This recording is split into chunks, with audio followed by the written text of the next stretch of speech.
इस कार्यक्रम के पुण्यार्जक हैं नमिनाथ युवा मंडल शहडोल।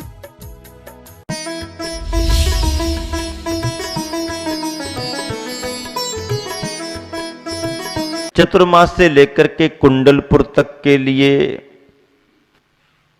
और कुंडलपुर में स्वयं आकर के राजस्थान के लोगों ने बहुत निवेदन किया और खास करके किशनगढ़ और उनके साथ में अजमेर वाले लोगों ने बहुत निवेदन किया। निवेदन क्यों किया? क्योंकि किशनगढ़ में आदिनाथ मंदिर का पंचकल्याणक संपन्न होना था और आचार्य को ले जाने की ही भावना क्यों थी वहां की समाज में? वो इसलिए कि ज्ञान सागर जी महाराज जी के समय वह मंदिर छोटा था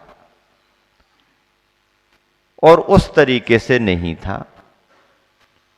उस समय ब्रह्मचारी विद्याधर की अवस्था से लेकर के मुनि दीक्षा के वर्षों में भी आचार्य ने किशनगढ़ के उस मंदिर को देखा था। किशनगढ़ की समाज आचार्य से परिचित थी, अजमेर की समाज परिचित थी। ज्ञान सागर जी महाराज की समाधि हो चुकी थी। आचार्य का राजस्थान में कुछ स्थानों पर चतुर्मास के बाद बिहार हो गया था और उत्तर प्रदेश से मध्य प्रदेश में आ गए थे। समाज की तीव्र भावना ये बनी कि मंदिर के पंचकल्याणक के निमित्त से ही एक बार आचार्य विद्यासागर को पुनः इस इलाके में लाना है। निवेदन करते रहे लेकिन आचार्य ने कोई आश्वासन नहीं दिया और आचार्य का उस तरफ जाने का कोई मन भी नहीं था। लेकिन इस प्रयास में समाज बंधुओं के साथ में वहां के श्रावक श्रेष्ठी विद्वान मूलचंद जी लोहाड़िया विशेष रूप से आचार्य के प्रति समर्पित रहे। मूलचंद जी लोहाड़िया एक ऐसे व्यक्ति का नाम है जो आचार्य श्री गुरुवर से तो परिचित हुआ ही हुआ, ज्ञान सागर जी महाराज जी के जीवन काल में भी उनके गृहस्थ शिष्यों के रूप में वो देखे जाते थे। स्वाध्यायी विद्वान, व्रती भी बने, प्रतिमाएं भी धारण की। आचार्य श्री से 7 प्रतिमाओं के व्रत भी लिए थे और ऐसा वह विद्वान जो आचार्य श्री ने ब्रह्मचारी अवस्था से ही जिनके को देख रखा और ज्ञान सागर जी से घंटों घंटों स्वाध्याय की चर्चा करने वाले, तो आचार्य श्री भी मना नहीं कर पा रहे थे और उन्होंने अपनी भावना प्रकट करते करते अंत में कुंडलपुर में तो ये तक भावना रख दी कि जब तक आप नहीं पधारोगे हम मंदिर का पंचकल्याणक नहीं करेंगे। अब आचार्य श्री के मन में थोड़ा सा भाव आया, जिस मंदिर में स्वयं गुरुवर के गुरुवर विराजमान रहे हों, जहां की समाज अपने गुरुवर के गुरुवर की दिनचर्या में बहुत लंबे समय तक सम्मिलित रही हो और जिस स्थान पर उनका प्रारंभिक समय बीता हो, कहें कि गुरुवर की प्रथम वंदना जिस स्थान पर ही हुई हो, कहें कि गुरुवर की शरण जिस स्थान पर ही उन्हें मिली हो, उस स्थान को मना करने में भी संकोच हो रहा था। फिर कुंडलपुर में जब बहुत आग्रह समाज बंधुओं ने किया, उस समय आर.के. मार्बल का ऐसा कोई नाम नहीं था।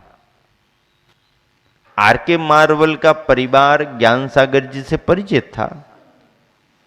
रतनलाल कंवरीलाल के नाम से दोनों भाई ज्ञान सागर जी से परिचित थे। अशोक तो उस समय बहुत कम उम्र के बच्चों में थे।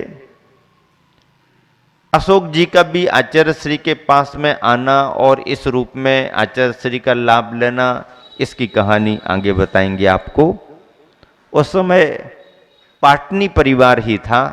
आरके के नाम पर, मार्बल के नाम पर ऐसी कोई प्रसिद्धि छाप उनकी उस समय थी ही नहीं। ज्ञान सागर के समय नहीं थी, गुरुवर के प्रारंभिक समय जितने भी थे उस समय भी नहीं थी। सामान्य से अपना धंधा पानी उस परिवार में चलता था। कुछ अभाव, कुछ परेशानियां भी समय के अनुसार उन्हें झेलनी पड़ी थीं। ऐसे अत्यधिक भावों भरे आग्रह को सुनकर के आचार्य ने कहा, नमो सिद्धाणम, ठीक है, तुम्हारे भाव सिद्ध हो, तुम्हारा कार्य सिद्ध हो, ऐसा हमारा आशीर्वाद। और जो सिद्धानम सुनकर के आशीर्वाद मिला तो मन में विश्वास जम गया कि अब आचार्य श्री आएंगे ही आएंगे, और आचार्य श्री ने आशीर्वाद दे दिया कि संपन्न कराएंगे।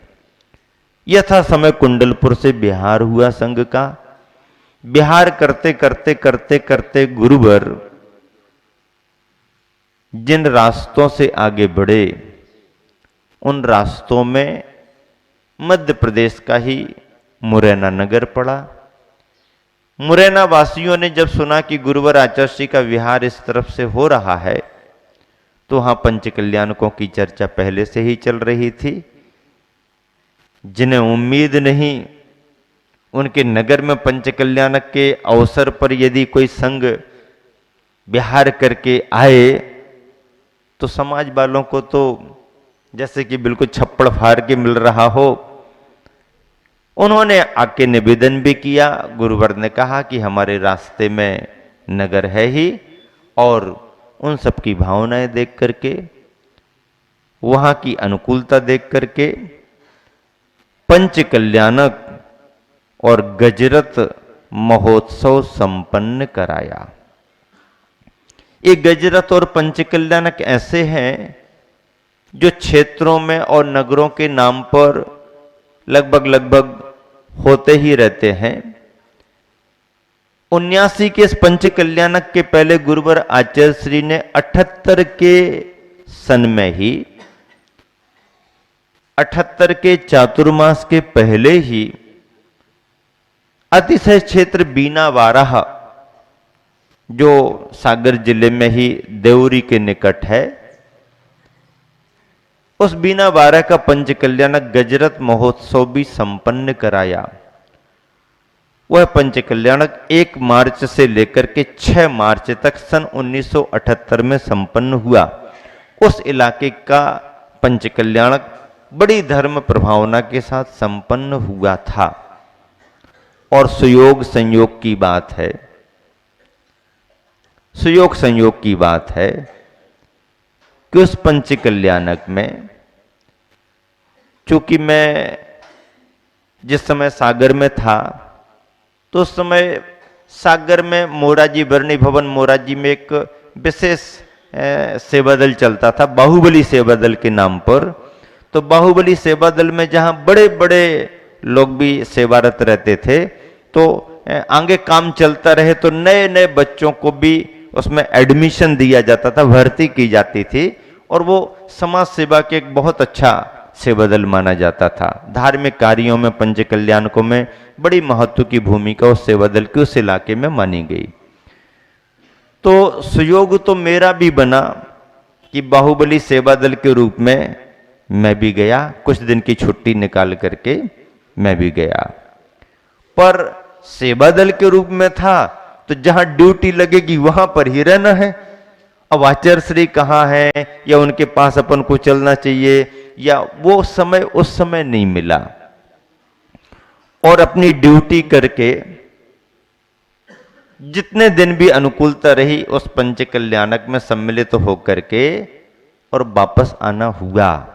पर वो छवि आज भी कहीं दूर से ही गुरुवर मंच पर बैठे हैं, गुरुवर आ रहे जा रहे, निकटता तो नहीं हुई, लेकिन एक सुयोग बना कि उस पंच कल्याणक में उपस्थिति किसी न किसी रूप में दर्ज हुई। मुरैना का क्रम 3रे नंबर पर आया। धूमधाम से मुरैना का भी पंच कल्याणक संपन्न हुआ और आचार्य श्री आगे बढ़ गए। प्रयोजन पूरा, समाज को आशीर्वाद, संघ आगे बढ़ गया। किशनगढ़ पहुंचने के लक्ष्य से आचार्य श्री विहार कर रहे थे और मुरैना का पंचकल्याणक 28 फरवरी से 5 मार्च तक संपन्न हो गया था। 28 फरवरी से 5 मार्च।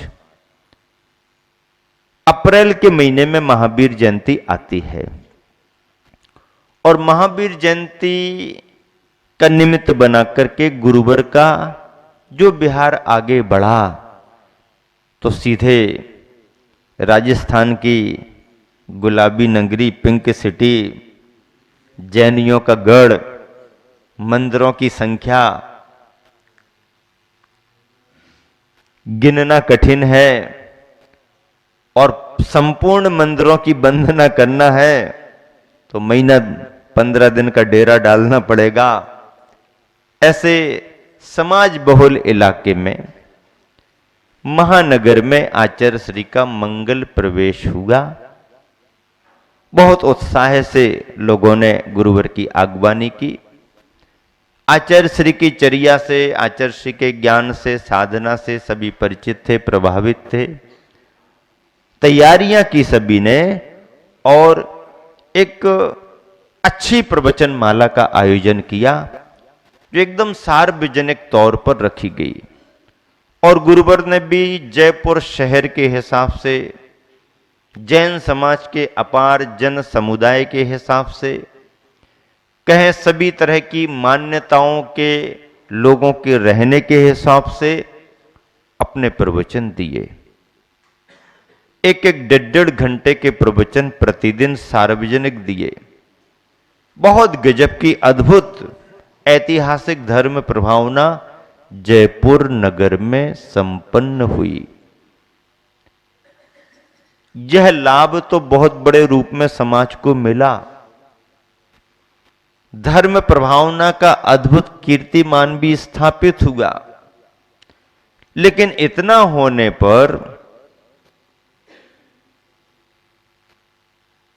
जो प्रतिकूलता बनी उसका परिणाम ये निकल गया कि आचार्य श्री जयपुर में पहुंचकर इतने बड़े प्रभावना के कार्य संपन्न कर महावीर जयंती महामहोत्सव को अच्छे तरीके से संपन्न करने के बाद अस्वस्थ हो गए और मलेरिया बुखार ने घेर लिया।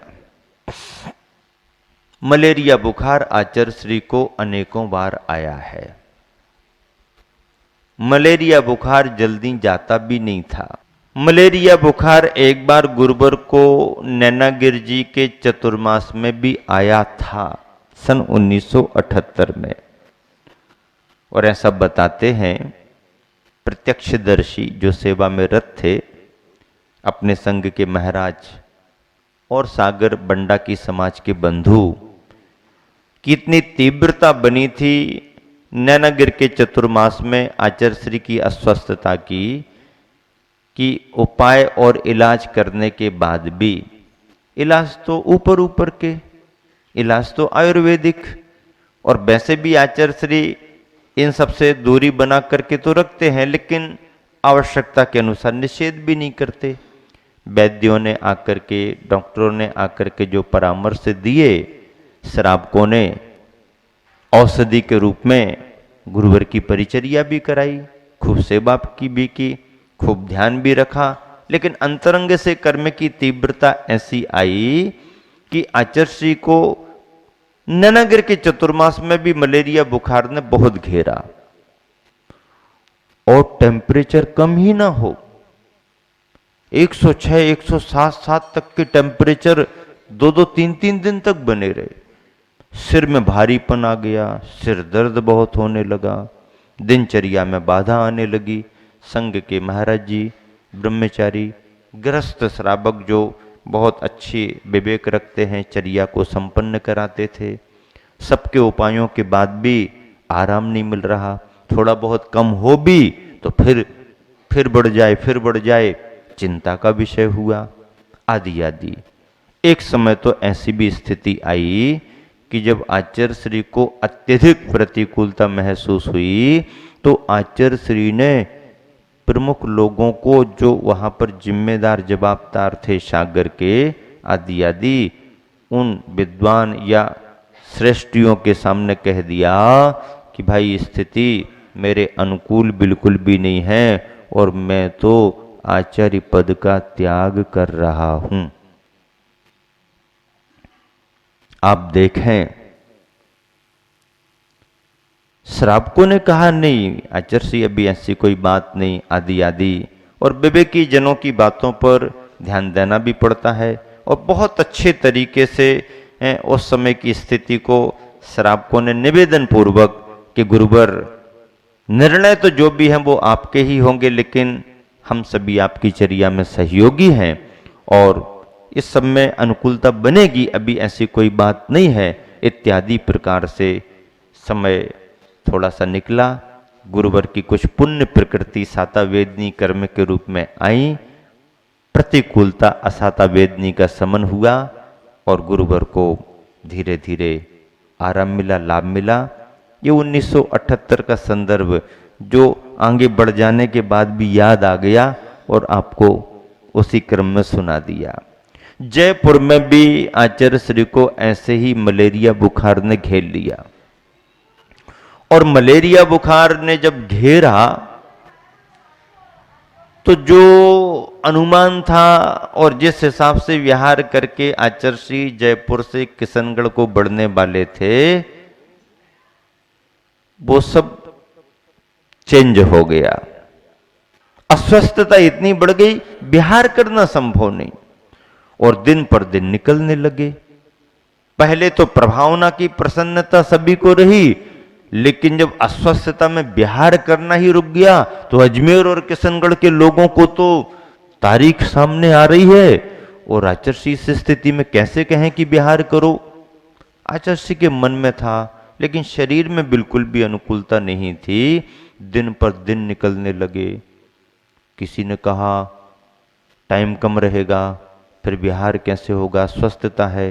किसी ने सलाह दे दी डोली तैयार कर लेते हैं, डोली से ले चलेंगे, ऐसा वैसा।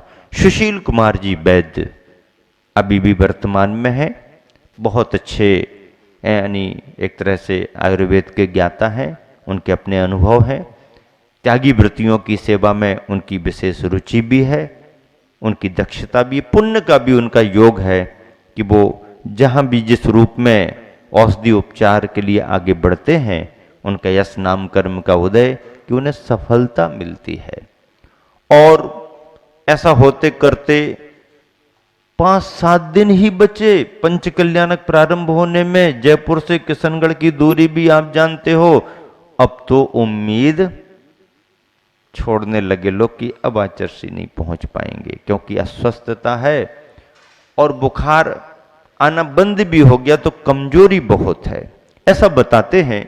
आचार्य ने स्वयं संग में सुनाया था स्वाध्याय कराते समय कि बोले उस समय लोग दवाई भी देना चाहें और मलेरिया बुखार को कंट्रोल करने के लिए काढ़ा एकदम कड़वा कड़वा, बोले एक एक गिलास, बड़ा गिलास भर करके लेना पड़ता था। तो हम लोग पूछे आचार्य कैसे लेते थे? अरे लेते थे क्या, लेना हो या ना लेना हो लेना ही पड़ता था।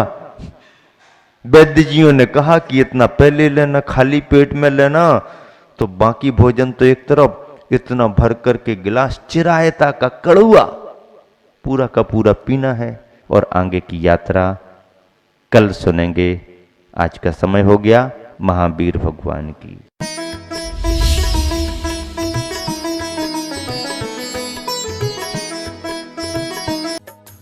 इस कार्यक्रम के पुण्यार्जक थे नमिनाथ युवा मंडल शहडोल,